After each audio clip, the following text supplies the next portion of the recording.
In the world of technology, certain names dominate history. Alan Turing, Steve Jobs, Bill Gates. But what if I told you that the first programmers, the very architects of modern computing, were a group of women whose names were almost erased from history? Do you know who the real pioneers of programming are behind the scenes of ENIAC?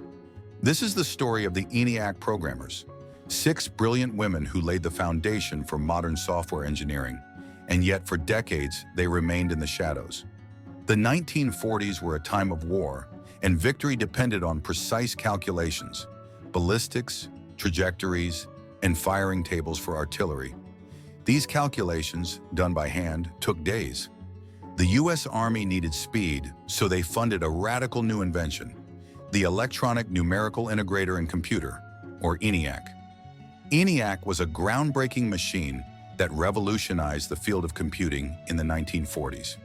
It's often credited as the first general-purpose electronic computer, and its development marked the beginning of the computer age. But beyond the machine itself, there's a fascinating story of the people who programmed it, particularly the women who played a crucial role in its success. ENIAC wasn't just a machine, it was a revolution, a giant, room-sized behemoth with 18,000 vacuum tubes, capable of performing thousands of calculations per second. But here's what most people don't know. When ENIAC was built, there was no such thing as programming as we know it today. There were no coding languages, no manuals, no software engineers. Someone had to figure out how to make this massive machine actually compute, and that responsibility fell on 6 women. Frances Elizabeth Snyder, also known as Betty, graduate of the University of Pennsylvania. She joined the Army's Philadelphia computing section at the Moore School in 1942.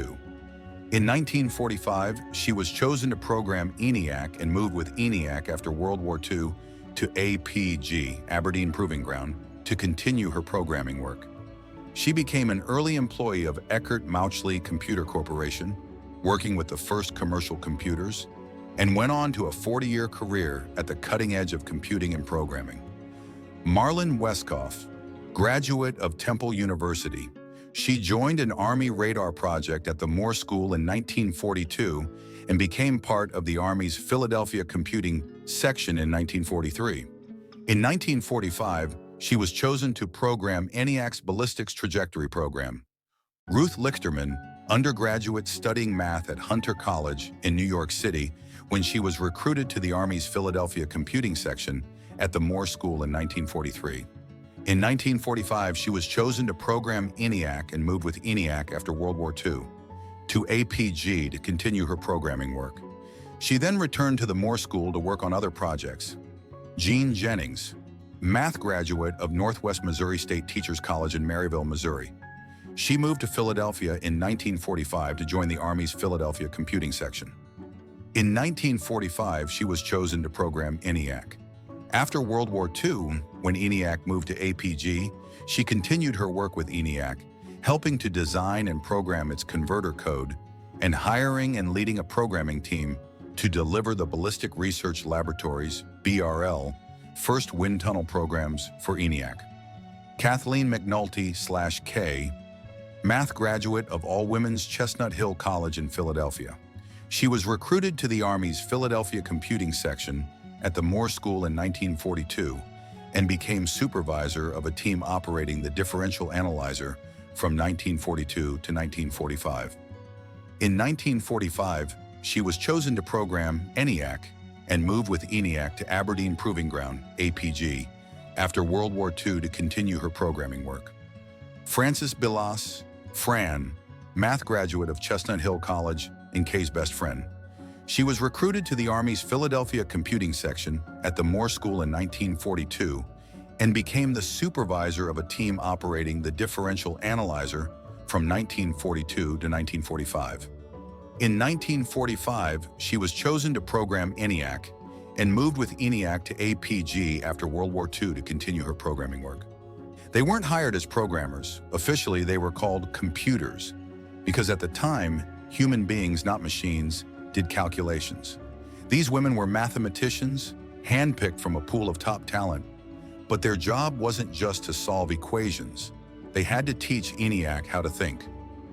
These women were not only talented programmers, but also trailblazers in every sense of the word. They faced numerous challenges, from working with a machine that was still experimental to dealing with the skepticism of their male colleagues. Despite these obstacles, they persevered, driven by their passion for programming and their determination to succeed. One of the most significant challenges they faced was the lack of documentation about the machine's architecture and programming. There were no user manuals or guides, so they had to largely figure things out on their own. This lack of documentation made it difficult to troubleshoot problems, and they had to rely on their own ingenuity and creativity to overcome the challenges they faced. Another challenge they faced was the skepticism of their male colleagues. Many of the men involved in the ENIAC project saw the women as mere computers rather than programmers in their own right. This attitude was prevalent at the time, and it's only recently that we've begun to recognize the significant contributions that women made to the development of computing. Despite these challenges, the women persevered, driven by their passion for programming and their determination to succeed. They worked tirelessly to develop the programs that would make ENIAC run, often working long hours and sacrificing their personal lives in the process. The work of these women was groundbreaking in every sense of the word. They developed the first general-purpose programming language, worked on the machine's trajectory calculations, and even developed the first sorting program for ENIAC. Their contributions were instrumental in making ENIAC a success, and their work paved the way for the development of modern computers.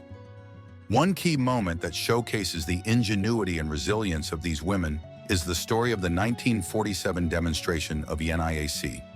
The machine was being showcased to the public for the first time, and the women were tasked with developing a program that would demonstrate its capabilities. The program they developed, which calculated artillery shell trajectories, was a huge success, and it marked a major milestone in the development of ENIAC. These women were pioneers in every sense of the word, pushing the boundaries of what was thought possible with technology at the time. On February 15, 1946, ENIAC was unveiled to the world. It was a staggering success, proving that electronic computation was the future. But guess what? The 6 women who programmed it weren't even introduced at the press conference. The engineers who built the hardware were celebrated, but the women who brought it to life? Completely overlooked. And despite their significant contributions, their stories have largely been forgotten, leaving us with a skewed view of the history of computing. For a long time, the contributions of these women have been overlooked and their stories relegated to the footnotes of history. As women, they were often not taken seriously in the field of engineering and computing, which was dominated by men at the time. Many people did not fully grasp the complexity of programming the ENIAC, which involved intricate manual calculations and wiring, so their work was not appreciated as much as it should have been, due to the military nature of the ENIAC project. The programmers were not allowed to publicly discuss their work. The challenge of recognizing the contributions of these women is also due in part to the lack of documentation about their work. Many records from the time period are incomplete or missing, making it difficult to piece together the full story of their achievements. Despite these challenges, however, their stories are gradually coming to light, and we're gaining a more complete picture of the crucial role they played in the development of ENIAC. It's only in recent years that their work has started to gain recognition, and their stories are being brought to light. But why did it take so long for their contributions to be acknowledged? Historian Kathleen McNulty conducted extensive research to uncover the stories of the ENIAC programmers, bringing their contributions to light and ensuring they receive proper recognition. The ENIAC programmers were eventually inducted into the Women in Technology Hall of Fame, acknowledging their groundbreaking work. They finally received the honors they deserved, but imagine, an entire generation of young girls could have been inspired by these women had their contributions been acknowledged earlier. The ENIAC programmers didn't just shape the past, they paved the way for the future. Today, software engineering is a field open to all, but the battle for representation continues.